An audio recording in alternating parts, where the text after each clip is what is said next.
There is a single sentence that can mark the moment everything changes. Not because the words themselves possess some supernatural force, but because of the person you have become by the time you are finally able to say them and truly mean them. When those words come from the deepest part of you, they no longer sound like a request, a question, or an attempt to bargain. They sound like a decision. And that decision represents something the narcissist never expected from you. They spent years trying to weaken your confidence, distort your identity, and make you doubt your own worth. They may have taken you apart emotionally, one small piece at a time, believing you would eventually become dependent on their version of reality. But they were wrong. You survived the process. You are still here. And before we reach that sentence, there is something you need to understand about what happened to you. Because calling it simply a difficult relationship does not come close to describing it. What you experienced was not merely poor communication, ordinary incompatibility, or a relationship going through a difficult season.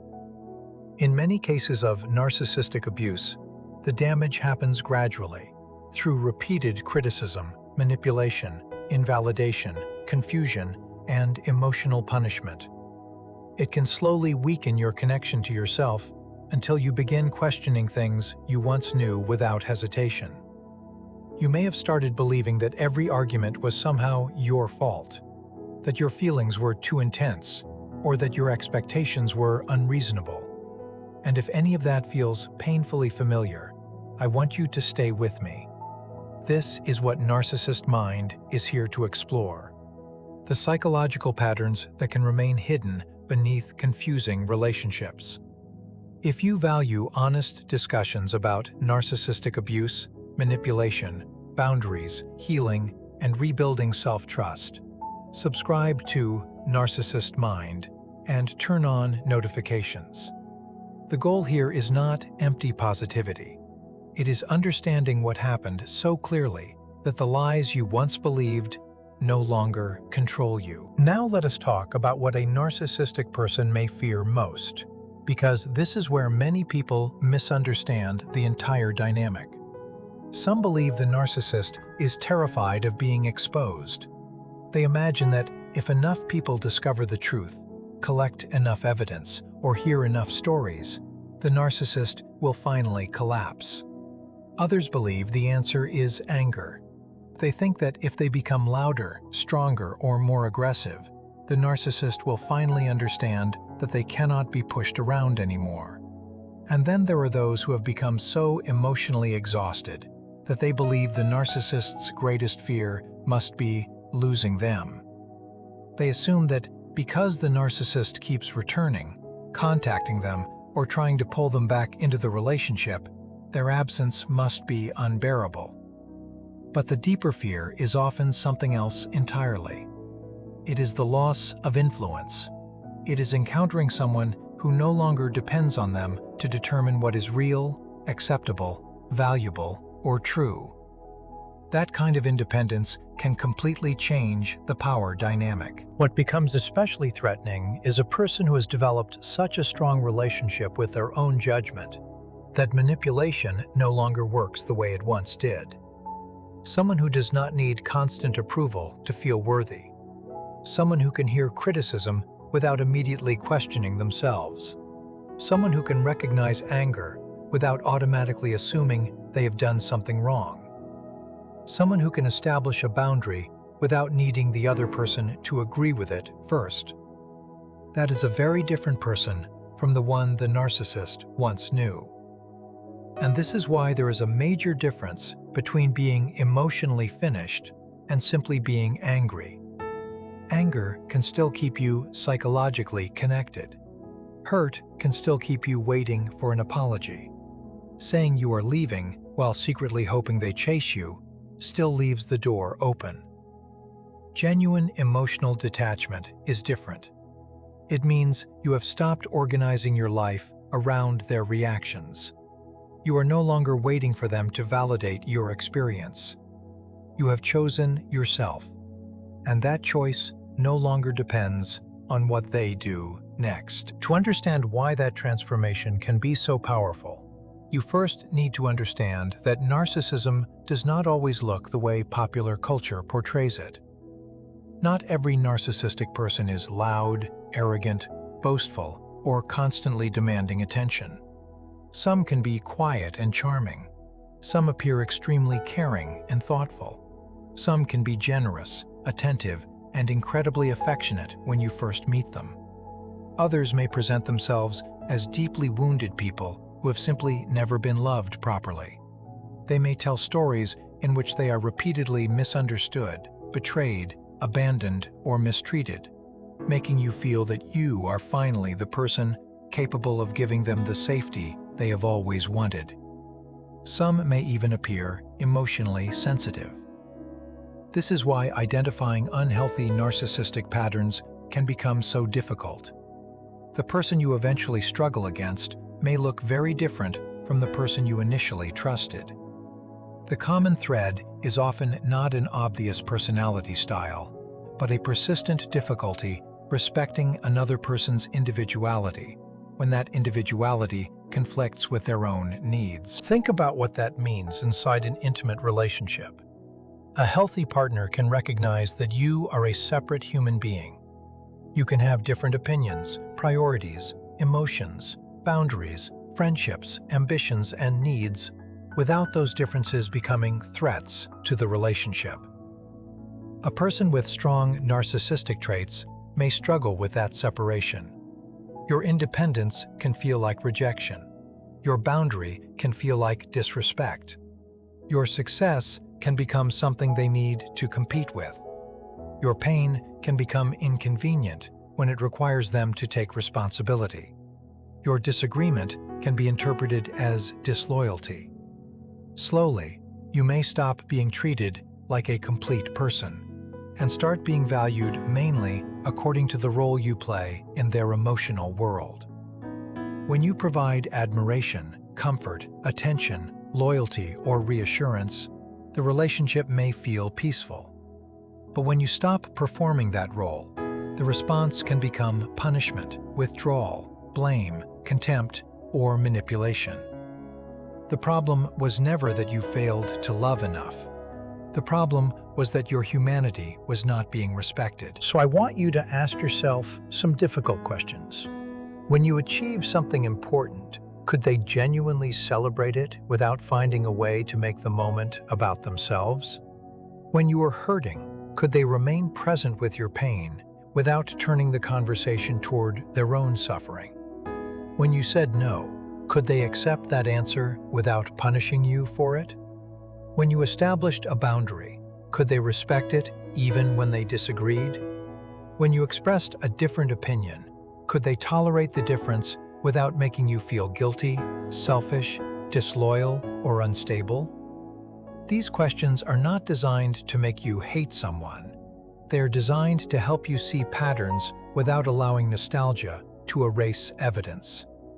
There is a difference between compassion and denial. You can understand someone's wounds without excusing what they did to you. You can acknowledge their difficult past without sacrificing your future. And sometimes clarity feels painful because it forces you to stop protecting the image of someone you once desperately wanted to believe in. Narcissistic control often develops slowly, which is exactly why it can be so difficult to recognize while you are inside it. In the beginning, everything may feel unusually intense and meaningful. The person seems to understand you effortlessly. They appear interested in the same things you love. They may mirror your values, your humor, your dreams, your fears, and even your way of expressing affection. The connection can feel almost impossible to explain because you seem to have found someone who finally gets you. In some cases, this behavior may involve deliberate manipulation, while in others, the person may genuinely be caught up in an idealized version of themselves and the relationship.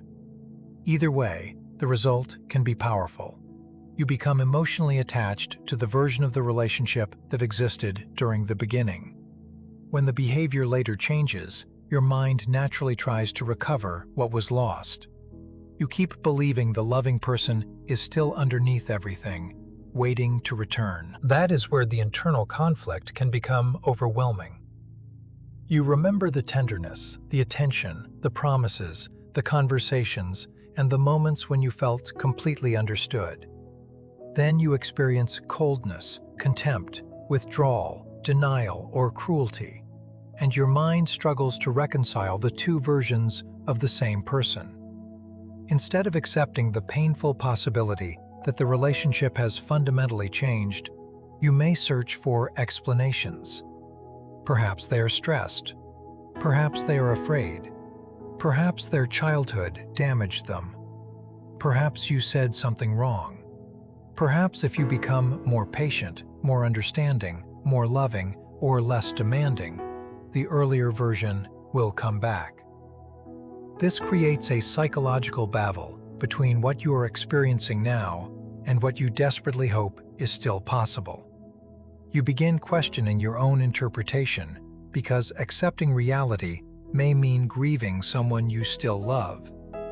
That tension is one reason emotionally manipulative relationships can become so difficult to leave, even when part of you already knows that something is deeply wrong. Psychologists often use the term cognitive dissonance to describe the discomfort created when our beliefs and experiences contradict one another. In a relationship like this, you may believe, "This person loves me," while repeatedly experiencing behavior that makes you feel unsafe, unwanted, or insignificant. Instead of immediately abandoning the belief, your mind tries to resolve the contradiction. You reinterpret events. You minimize what happened. You focus on the good moments. You blame yourself. You wait for the relationship to return to what it once seemed to be. Meanwhile, your nervous system is exposed to an unpredictable cycle of closeness and distance, affection and rejection, praise and criticism. The uncertainty itself becomes exhausting. You are constantly monitoring the other person's mood, searching for signs, analyzing messages, replaying conversations, and wondering what version of them will appear next.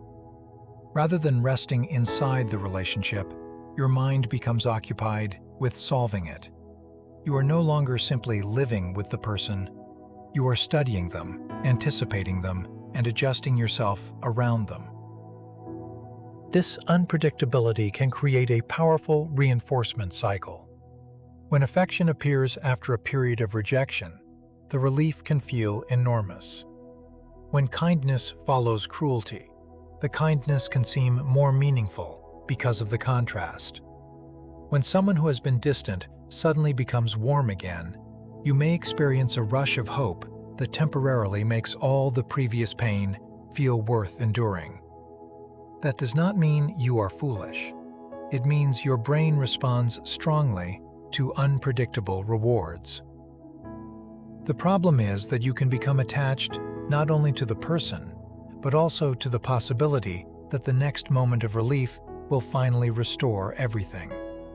You begin chasing the relationship you remember instead of evaluating the relationship that actually exists. And eventually, one of the hardest truths becomes unavoidable. The version of the person you are constantly trying to bring back may never have been as stable or authentic as you believed.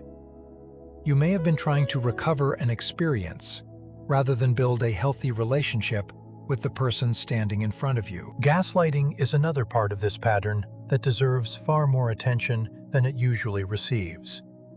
People often think gaslighting means someone simply denying one specific event. But prolonged manipulation can reach much deeper than that. It can gradually undermine your confidence in your own emotional and mental experience. You may be told that you are too sensitive, too dramatic, too suspicious, too demanding, or incapable of remembering things correctly. Your intuition may be labeled paranoia. Your boundaries may be described as attacks. Your sadness may be treated as manipulation. Your anger may be used as proof that you are unstable. After hearing these messages repeatedly, You may eventually stop trusting your own interpretation before the other person even has to challenge it. You begin checking yourself constantly. Before speaking, you ask whether they will approve. Before setting a boundary, you wonder whether you are being unreasonable. Before expressing pain, you prepare yourself to be accused of creating drama. Your inner voice becomes quieter, while theirs becomes louder. If you have experienced that, there is something I want you to remember. Feeling confused does not automatically mean you are confused by nature. Doubting yourself does not prove that you are incapable of making good decisions. Becoming emotionally exhausted does not mean you are weak. Sometimes these reactions are consequences of prolonged emotional pressure. When you spend enough time in an environment where your perception is repeatedly challenged, self-doubt can become a learned response. You start looking outside yourself for confirmation, because trusting your own judgment has repeatedly led to conflict. You begin asking what they think before asking what you think. You consider what they will tolerate before considering what you need. You calculate their reaction before expressing your truth. Eventually, you may feel disconnected from the person you were before the relationship. But there is an important distinction here. The loss of self-trust is something that happened to you. It is not the definition of who you are. What was conditioned can also be rebuilt. Another concept that helps explain why these relationships can feel almost impossible to break away from is trauma bonding. This term is often misunderstood because people sometimes hear it and assume it means the survivor secretly wanted the mistreatment or was simply unable to recognize obvious abuse. That is not what it means. Trauma bonding describes a powerful attachment that can develop when periods of harm are repeatedly followed by moments of relief, affection, reassurance, or apparent reconciliation. The nervous system becomes caught inside a cycle where danger and comfort are connected. You experience distress, then relief. You experience rejection, then closeness. You feel abandoned, then suddenly receive affection. Each return to safety can create an intense emotional response precisely because it follows pain. This can make the relationship feel extraordinarily difficult to release. You are not necessarily attached because the relationship is healthy. You may be attached because your nervous system has learned to associate the same person with both the threat and the temporary relief from that threat. This is why survivors often judge themselves so harshly. They ask, "Why did I stay? Why did I go back? Why did I defend them? Why did I keep hoping?" Those questions can become another form of punishment when what you actually need is understanding. Remaining attached to someone who hurt you does not automatically mean you were foolish. Returning after leaving does not erase the progress you made. Missing someone who harmed you does not prove that the relationship was healthy. Your feelings can remain complicated even after your understanding becomes clear. You can love someone and still recognize that being with them is damaging. You can remember beautiful moments without pretending the destructive ones never happened. You can grieve the person you hoped they would become while choosing not to continue sacrificing yourself for that possibility. What happened inside your nervous system was not a moral failure. It was a response to a powerful emotional pattern. And understanding that pattern is one of the first steps toward taking your reality back. Realizing what happened to you does not excuse the person who caused the damage. It gives you a foundation from which you can finally rebuild. Think of it as the first solid piece of the boundary you are creating between yourself and everything that once made you question who you were. That is what Narcissist Mind is here to provide. Understanding deep enough to create lasting change, not temporary comfort that disappears the moment life becomes difficult again. If you have not subscribed yet, Consider doing that now and turn on notifications so you can continue learning about the psychological patterns behind narcissistic abuse, emotional manipulation, and self-recovery. This community is for people who are tired of repeating the same painful cycles and are ready to understand themselves again. You do not need another empty promise that everything will magically become better. You need clarity, perspective, and the courage to rebuild from the inside. Eventually, after enough reflection, reading, therapy, difficult conversations, and quiet nights spent confronting painful truths, something begins to change inside you. There comes a point where you stop trying to repair the person who keeps hurting you. You stop explaining yourself in the hope that they will suddenly understand. You stop waiting for the apology, the accountability, or the moment when they finally admit what they did. You realize that you may never receive the acknowledgement you deserved from the person who caused the wound. And strangely, that realization can become freeing. Instead of needing them to confirm your experience, you begin trusting your own understanding. You stop asking them to validate what happened because you have finally validated yourself. That is the beginning of reclaiming your life. The moment you stop depending on their response for your peace, something fundamental changes. You are no longer asking permission to believe your own reality. Manipulative relationships often survive through emotional engagement. Your fear, anger, hope, sadness, longing, and constant desire for resolution can keep you psychologically connected even when you are physically distant. This does not mean every narcissistic person consciously plans every interaction or deliberately thinks, "How can I control this person today?" Human behavior is more complicated than that.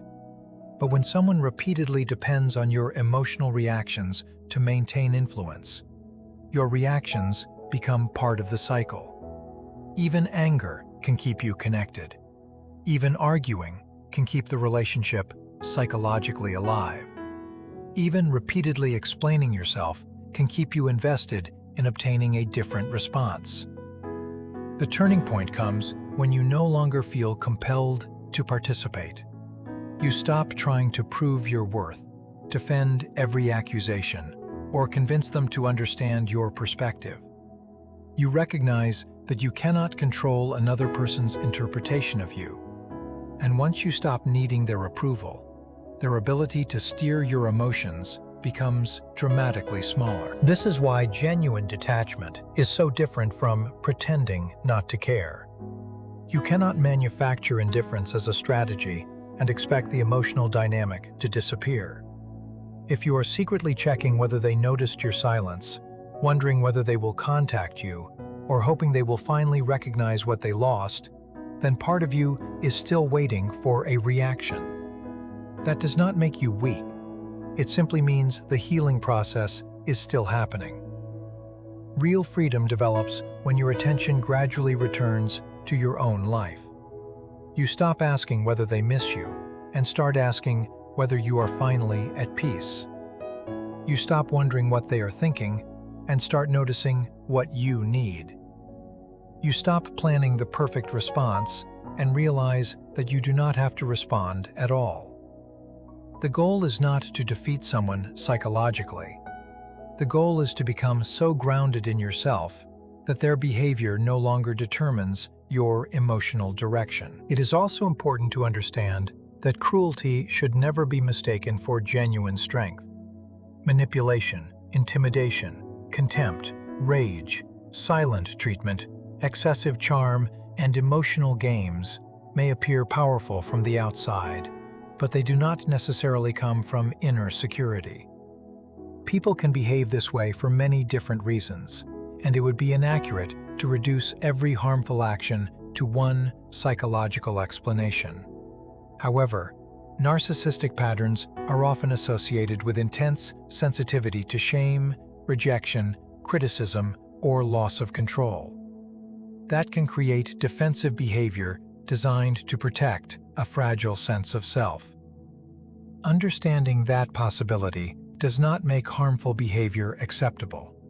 It does not require you to rescue the person or tolerate their treatment. It simply allows you to stop interpreting their behavior as evidence that they are stronger, wiser, or more valuable than you. Someone can appear incredibly dominant while being deeply dependent on external validation. Their confidence may be a performance that requires constant reinforcement. Your healing begins when you stop confusing intimidation with strength. There is a quiet confidence that can develop after you have survived a relationship that repeatedly made you doubt yourself. It is not arrogance. It is not the need to prove that you are stronger than the person who hurt you. It is something much quieter. You become less interested in convincing people and more interested in observing behavior. You stop being impressed by promises without consistency. You stop mistaking apologies for change when the same pattern continues.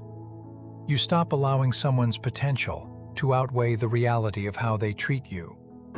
You understand that love can be genuine and still not be enough to create a healthy relationship. You understand that someone can have wounds and still be responsible for how they treat others. And most importantly, you realize that your worth does not increase when someone chooses you or decrease when someone rejects you. Your value existed before that relationship, during it, and after it. You may have believed for a long time that being deeply empathetic made you vulnerable to this kind of experience. But empathy itself is not the problem. Your ability to care, commit, understand, and see complexity is not something you need to destroy in order to stay safe. What needs to change is the way you distribute those qualities. You can remain compassionate without ignoring warning signs. You can understand someone's pain without taking responsibility for healing it. You can love someone while recognizing that you cannot remain close to them. You can forgive yourself for what you did not know at the time. And you can become selective about who receives access to the deepest parts of you. Your sensitivity does not have to disappear. It simply needs boundaries. Your kindness does not have to become hardness. It needs discernment. Your capacity for devotion does not need to shrink. It needs to be given where it can be respected.